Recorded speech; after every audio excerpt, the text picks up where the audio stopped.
İşittim bu alçakça iftira. Raja pun bertanya, siapa yang mengatakan akan hal ini? Ini adalah tuduhan yang sangat memalukan. Hünkârım, ben...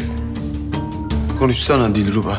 Raja pun menjadi emosi. Raja pun berteriak, siapa yang mengatakan akan hal ini? Dilruba, kim söyledi sana bu yalanı? Dilruba pun akhirnya menjawab. Namun, dia mengatakan nama Kosem.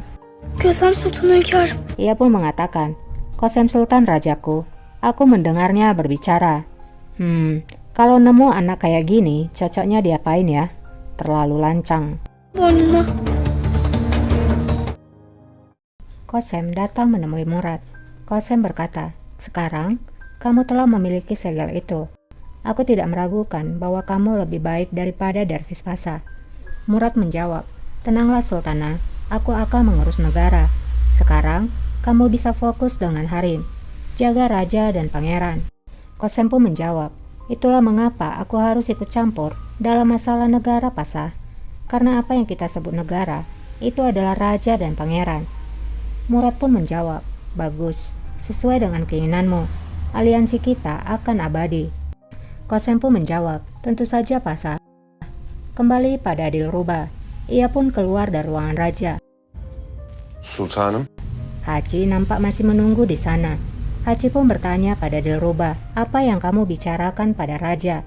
Dilruba menjawab, tidak ada, hanya mengenai adikku Mustafa. Haji pun menjawab, benarkah? Tapi ketika kamu pergi masuk, kamu mengatakan bahwa itu adalah tentang Handan Sultan. Dilruba pun menjawab dengan marah, apakah kamu mengatakan bahwa aku adalah seorang pembohong? Beraninya dirimu. Siapa kamu berani menanyai diriku? Sen bana yalancı mı diyorsun? Vereceğim bir de. Astagfirullah, ini anak benar-benar ngeselin ya.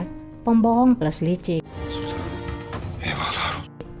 Haji tidak percaya dengan apa yang dia ucapkan. Ia pun nampak panik. Kembali kepada Humasa. Merhum abiniz. Bulbul pun bercerita mengenai Iskandar. Ketika saudaramu Sultan Mehmed Han naik tahta, Safiye Sultan berlutut dan memohon pada Sultan Mehmed, memohon agar mengampuni nyawa pangeran. Humasa pun menjawab, aku ingat pada saat itu, bagaimana bisa aku melupakannya?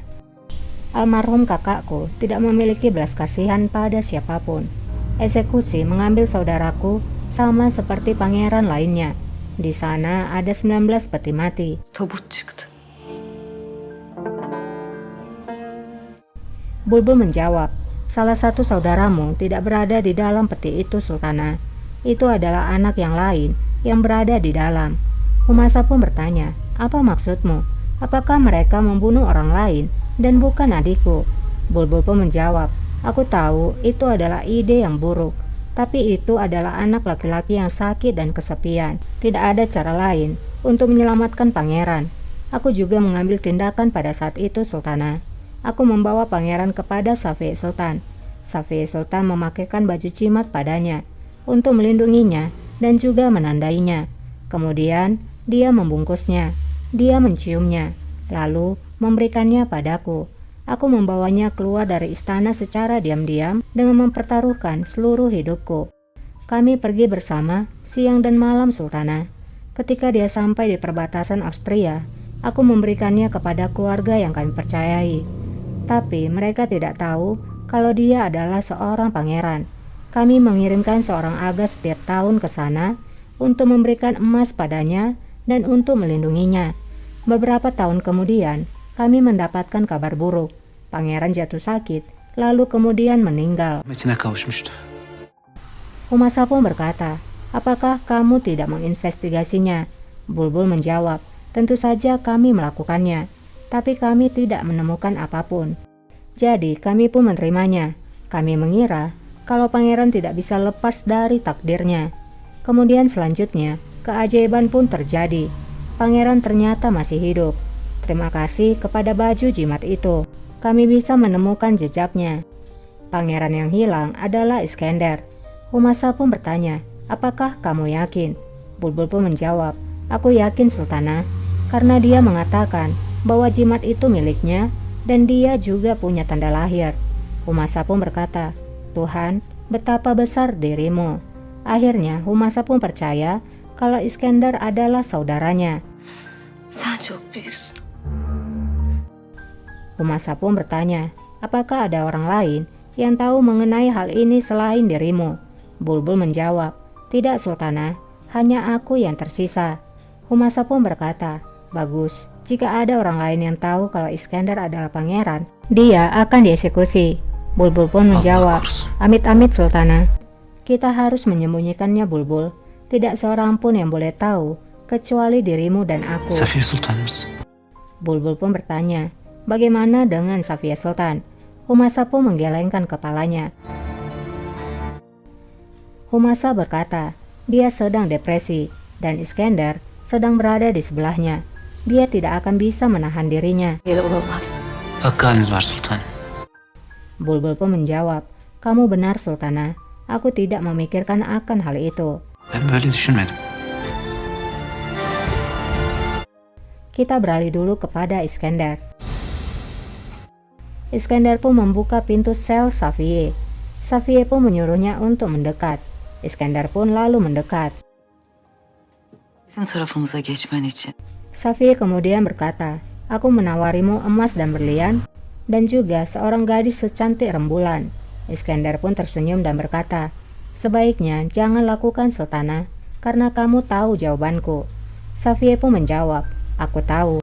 Aku mempunyai permintaan yang masuk akal.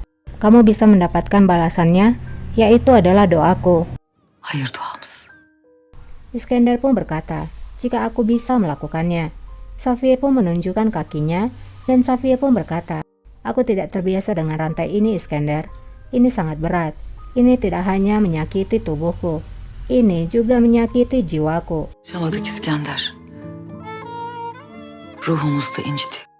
Jadi di sini, Safiye meminta agar rantai itu dilepas dari kakinya. Diyor. Kembali ke istana, Handan terus melamun. Hidupnya sudah benar-benar sepi dan tanpa harapan. Sultanım. Tidak lama, Haci pun lalu masuk. Handan lalu berkata padanya, beraninya kamu datang kemari. Haci pun menjawab, maafkan aku Sultana, tapi ini sangat penting. Raja telah mengetahui bahwa Derviş Pasa jatuh cinta padamu. Canın size meftun olduğunu öğrendiler. Handan pun tampak tenang dan sambil tersenyum. Ia pun berkata, Halime, dia pasti tidak melewatkan kesempatannya. Haci pun berkata, Sultana, aku berada tepat di depan ruangan raja. Kemudian, Dilruba Sultan pergi bersama raja. Handan pun menjawab, sudah cukup Haci, keluarlah. Taracı. Çık dışarı. Sultanım. Haci tetap bicara dan berkata, Sultana, raja pastilah tidak akan percaya dengan mereka. Kumohon bantahlah, katakan jika itu adalah fitnah. Namun, Handan tidak peduli.